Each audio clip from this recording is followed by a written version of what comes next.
Hello students, तो कैसे आप सब लोग। तो आपका स्वागत है फिजिक्स सर के इस यूट्यूब चैनल पर। तो आज हम दोबारा से पढ़ने जा रहे हैं इलेक्ट्रिसिटी।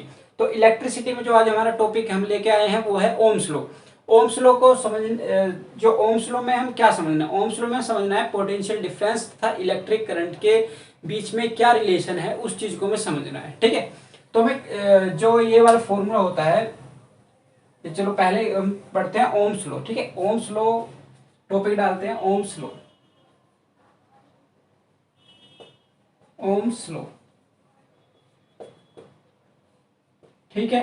ओम्स लॉ को समझने के लिए हमें सबसे पहले ये देखना होगा कि ओम्स एक्सपेरिमेंट क्या था। उन्होंने जो ओम्स साहब थे, जो साइंटिस्ट थे, उन्होंने किस तरह से एक्सपेरिमेंट किया, उस एक्सपेरिमेंट के ही जरिए हम उनके लॉ को समझ पाएंगे। तो सबसे पहले देखते हैं कि उन्होंने किस तरह से अपने एक्सपेरिमेंट को करने के लिए सेटअप किया था, और उनके जो डिटेल्स थी, उनके पास जो डाटा आया उसको किस किस तरह से उन्हें एनालिसिस करते हैं। ठीक है, तो डालते हैं Ohm's experiment. Ohm's experiment,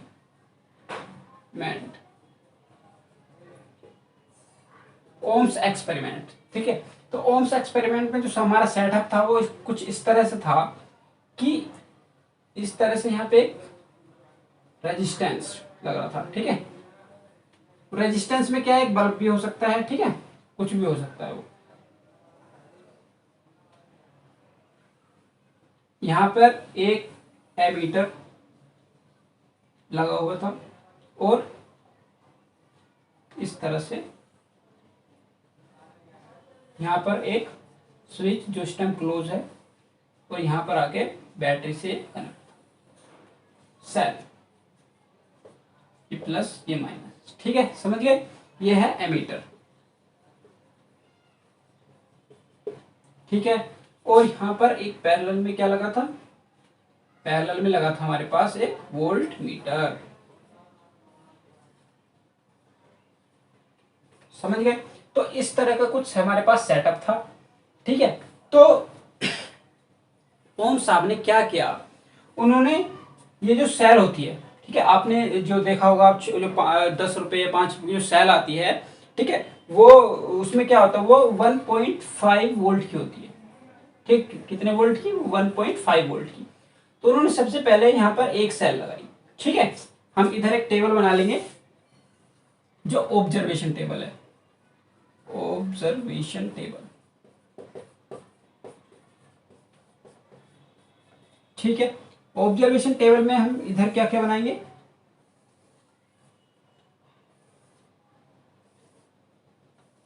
potential difference, और यहाँ पे करंट। ठीक है, यहाँ पे सीरीज। तो सबसे पहले उन्होंने क्या कितना वोल्ट लिया, 1.5 वोल्ट की एक जो है सेल ली उन्होंने। ठीक है, यहाँ पर एक सेल कनेक्ट कर दी। अब कनेक्ट करने के बाद क्या हुआ, जो ये पोटेंशियल डिफरेंस का जो वोल्ट मीटर लगा है, उसने हमें रीडिंग दी 1.5 मीटर। ठीक है, और जो ये इसकी होगी, देखो इसके अंदर क्या है, करंट फ्लो करेगा। सबसे पहले हमें स्विच को क्या करना पड़ेगा, ऑन करना पड़ेगा। हमने स्विच को ऑन कर दिया, और करंट किधर से किधर फ्लो करेगा, पॉजिटिव टू नेगेटिव टर्मिनल। तो ये आई करंट जो है फ्लो करते करते करते करते इधर से एमीटर से गुजरेगा। अब एमीटर से जब करंट गुजरा, तो जो ये करंट है वो इस तरह से यहाँ फ्लो करते करते करते एमीटर से आएगा। ठीक है, और एमीटर जो है हमें रीडिंग, जो ओम साहब ने जो है ऑब्जर्व करा, वो ये करा, जो एमीटर था वो हमने जो उसने रीडिंग दी वो दी 0.1 एम्पियर। ठीक है, तो उसको लिख लेते हैं यहाँ पर 0. ये है वोल्ट में, और ये एम्पियर में। ठीक है, समझ गए। तो जब 1.5 वोल्ट की जो ओम साहब ने सेल लगाई, तो हमें एमीटर ने रीडिंग दी 0.1 एम्पियर। ठीक है, समझ गए। अब उन्होंने क्या कहा करा कि एक सेल और इसमें ऐड कर दी। ठीक है, वो सेल ऐड करेंगे किस तरह से, हम सेल ऐड करेंगे यहां पर एक पॉजिटिव टर्मिनल, और फिर यहाँ पे एक नेगेटिव टर्मिनल, पॉजिटिव ये नेगेटिव। ठीक है, अब ये 2 सेल हो गए। ठीक है, 1 सेल और 2 सेल हो गई। अब जब ये एक वो जो सेल का जो पोटेंशियल डिफरेंस वो प्रोड्यूस करेगी वो है 1.5 वोल्ट, और जब 2 सेल आ गई तो टोटल पोटेंशियल डिफरेंस कितना प्रोड्यूस करेंगे, वो 3 वोल्ट। ठीक है, अब यहाँ से पोटेंशियल बन रहा है वो है 3 वोल्ट का। ठीक है, तो ये एमीटर क्या यूनिट देगा, वो देगा 3 वोल्ट। तो फिर जो है करंट इसमें फ्लो करेगा और अमीटर जो है इस बार जो हमें रीडिंग देगा वो देगा 0.2। ठीक है, समझ गए। हमने जैसे ही पोटेंशियल को डबल किया वैसे ही हमारा करंट क्या हो गया, डबल हो गया। तो हम जो सेकंड हमारी जो ऑब्जर्वेशन वो ये रही कि अगर हमने पोटेंशियल डिफरेंस को 3 किया तो हमारे पास जो करंट आया वो 0.2 एम्पियर आया। इसी तरह से हमने फर्दर फिर एक और सेल जो है यहाँ पे कनेक्ट की। ठीक है, एक और सेल मतलब हमने तीसरी सेल कनेक्ट कर दी। तो अब हमारे पास कितना हो जाएगा, अब आ जाएगा हमारे पास 4.1 वोल्ट। 4.5 वोल्ट का जो हमने पोटेंशियल डिफरेंस अब इसमें लगाएंगे तो अब ये हमारे पास क्या देगा, ये देगा 0.3 एम्पियर। तो जो थर्ड ऑब्जर्वेशन थी वो ये थी हमारी कि जब 4.5 वोल्ट का जो हमने पोटेंशियल डिफरेंस प्रोड्यूस किया तो हमारे पास 0.3 एम्पियर का हमारे पास करंट आया। इसी तरह से हमने क्या करा, सेल ऐड करते गए और ऐड करते करते करते हमने इस तरह से एक और सेल ऐड करेंगे तो बन जाएगा ये कितना, 4.5 में 6 बन जाएगा। ठीक है, और ये हो जाएगा 0.4। फिर 5 ऑब्जर्वेशन कितना हो जाएगा 7.5 और ये हो जाएगा 0.5। तो ये ऑब्जर्वेशन हमारी टेबल हुई, ये हमारा ऑब्जर्वेशन करने के लिए जो हमारा सर्किट डायग्राम हुआ। ठीक है, यहाँ पे ये क्या है, रेजिस्टेंस है आर। तो इस तरह से ओम साहब ने जो है एक्सपेरिमेंट किया और इस तरह से उन्होंने एक ऑब्जर्वेशन टेबल जो है बनाई। और इस ऑब्जर्वेशन टेबल से ही हमें क्या पता लग रहा है, हमें ये पता लग रहा है कि अगर हम पोटेंशियल डिफरेंस को डबल करेंगे तो हमारा करंट भी डबल हो जाएगा। मतलब कि अगर हम पोटेंशियल डिफरेंस को बढ़ाएंगे तो करंट भी इंक्रीज कर जाएगा, पोटेंशियल डिफरेंस को घटाएंगे तो करंट भी डिक्रीज हो जाएगा। तो इस तरह का ऑब्जर्वेशन हमने ओम्स एक्सपेरिमेंट में देखा। ठीक है, अब हमने ये समझ लिया, अब राइट डाउन करते हैं ओम्स लॉ। ओम्स लॉ क्या कहता है। तो स्टूडेंट्स, तो अब हम पढ़ने वाले हैं ओम्स लॉ। ओम्स लॉ, अब जो हमने इतना सारा जो ऑब्जर्वेशन देखा है उसके अकॉर्डिंग हम ओम्स लॉ को लिखने का प्रयास करते हैं। ठीक है, तो ओम्स लॉ लिखते हैं। क्या हुआ कि the electric current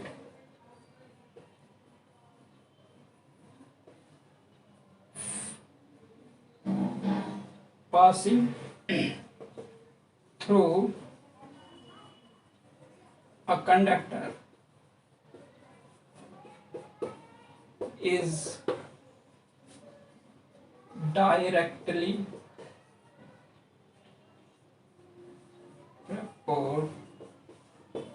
proportional to potential difference।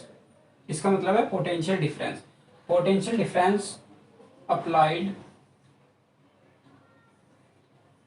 across end of conductor if all physical condition are same। इसमें टेम्परेचर जो है इम्पोर्टेंट है। तो क्या कहता है ओम्स लॉ, ओम्स लॉ ने ये हमें सामने रखा कि the electric current passing through conductor is directly proportional to the potential difference applied across a end of conductor if all physical condition are same. तो ओम्स लॉ क्या कहता है, वो कहता है कि इलेक्ट्रिक करंट डायरेक्टली प्रोपोर्शनल होगा किसके, पोटेंशियल डिफरेंस के, अगर टेम्परेचर चेंज ना हो। मतलब डायरेक्टली प्रोपोर्शनल का मतलब होता है कि अगर पोटेंशियल डिफरेंस बढ़ेगा तो करंट भी बढ़ेगा। ठीक है, तो किस तरह से, अब इसका फॉर्मूला लिख लेते हैं कि जो पोटेंशियल डिफरेंस प्रोपोर्शनल टू आई। ठीक है, अगर पोटेंशियल डिफरेंस बढ़ेगा तो आई भी बढ़ेगा। अब इस प्रोपोर्शनलिटी कांस्टेंट बढ़ाने के लिए हमें एक चाहिए, एक कांस्टेंट चाहिए, तो हमने एक कांस्टेंट यहाँ पर बैठा दिया, उसे कहेंगे हम आर। ठीक है, तो फॉर्मूला मिला हमें V is equal to R I. ठीक है, अब ये R क्या है, R को हम लिखते हैं R इज रेजिस्टेंस, और इसको बोल सकते हैं दूसरा कांस्टेंट ऑफ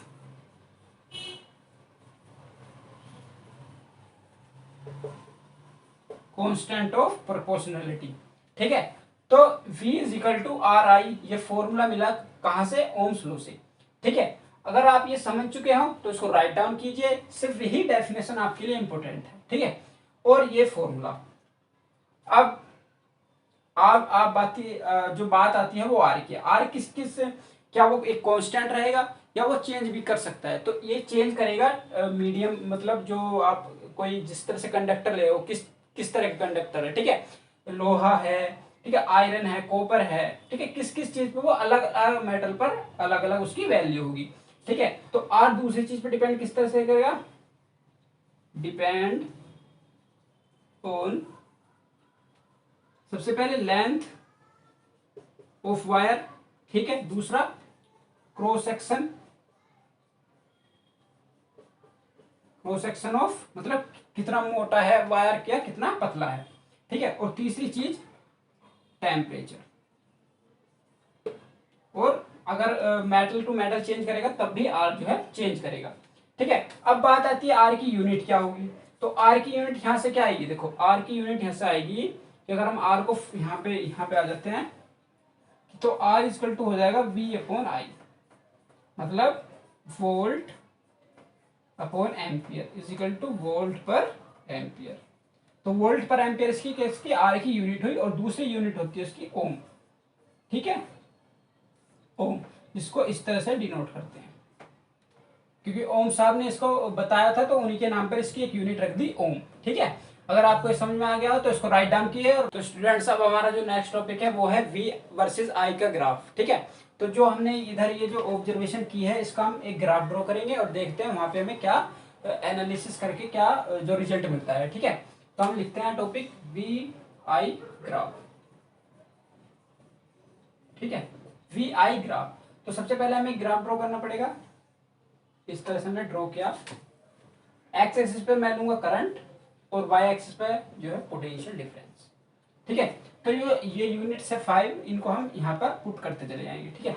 तो सबसे पहले 0.61, 0.2, 0.3, 0.4, 0.5, ठीक है। और इधर जो नेक्स्ट यूनिट है वो है 0.5 के बाद आ जाएगी 6 और 6 के बाद 7.5, ठीक है।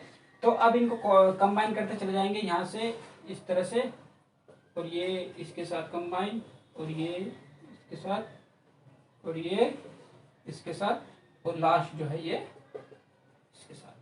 तो हमने ऑब्जर्व किया कि जो हमारा ये ग्राफ बना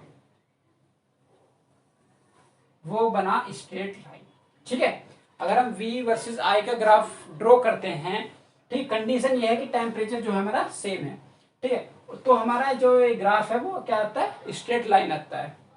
अब स्ट्रेट लाइन आता है तो यहाँ से हमें क्या फायदा हुआ इसको पढ़ने के लिए, देखो पढ़ने के लिए ये फायदा हुआ कि अब देखिए जो लाइन है ये जो आई जो वाली एक्सिस है, एक्स एक्सिस मान सकते हैं इसको, तो इस पे एक एंगल थीटा बना रही है, ठीक है, ये थीटा बना रही है।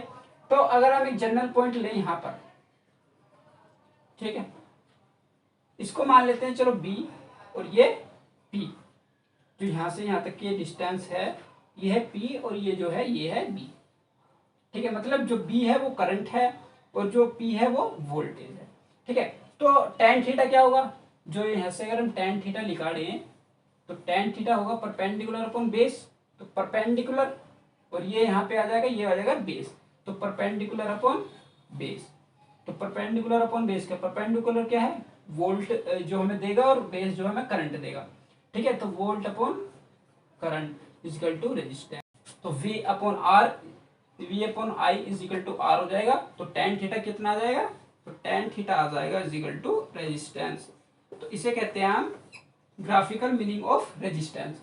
तो अगर इस तरह से कोई क्वेश्चन आता है यहाँ पे थीटा टेन, जो थीटा की वैल्यू मान लो 30 डिग्री देता है, तो हम रेजिस्टेंस को फाइंड आउट कर सकते हैं किस तरह से। चलो एक जो क्वेश्चन करते हैं यहाँ पर कि मान लो ये इस तरह से हमें ग्राफ दिया V वर्सेस आर का graph, sorry V versus I का ग्राफ, ठीक है। और हमें ये लाइन दी इस तरह से ड्रॉ करके, और यहाँ पे एंगल बता दिया 30 डिग्री, ठीक है। अब टेन थीटा हमको पता है, tan theta is equal to 30 degree, ठीक है। तो टेन 30 क्या होता है, 1/√3, तो 1/√3 किसकी वैल्यू हो जाएगी, वो आर की वैल्यू हो जाएगी इन ओम्स, ठीक है। तो इस तरह से हम यहाँ पर से रेजिस्टेंस को फाइंड आउट कर सकते हैं। तो ये हुआ हमारा ओम्स लॉ, उसका एक्सपेरिमेंट, उसकी ग्राफ, उसकी डेफिनेशन, उसका फॉर्मूला, रेजिस्टेंस की बातें हुई कुछ। और अब जो हम नेक्स्ट टॉपिक पढ़ना है वो रेजिस्टेंस के बारे में ही पढ़ना है। रेजिस्टेंस क्या होता है, ठीक है, वो किस किस चीज से अफेक्ट हो सकता है, फिर उसका कॉम्बिनेशन क्या होगा, पैरेलल कॉम्बिनेशन, सीरीज कॉम्बिनेशन, तो ये सब हमें पढ़ना है। तो मिलते हैं नेक्स्ट लेक्चर में। अगर आपको ये वीडियो अच्छी लगी हो तो इसको लाइक करें, शेयर करें तथा कमेंट करके ये जरूर बताएं कि आपको नेक्स्ट लेक्चर किस टॉपिक पर चाहिए और क्या आपको ये सीरीज अच्छी लग रही है, ठीक है। और कुछ दिन बाद या 2 या 3 दिन बाद ही हम मैथ की सीरीज भी लाने वाले हैं, ठीक है। तो मिलते हैं नेक्स्ट लेक्चर में, तब तक के लिए जय हिंद।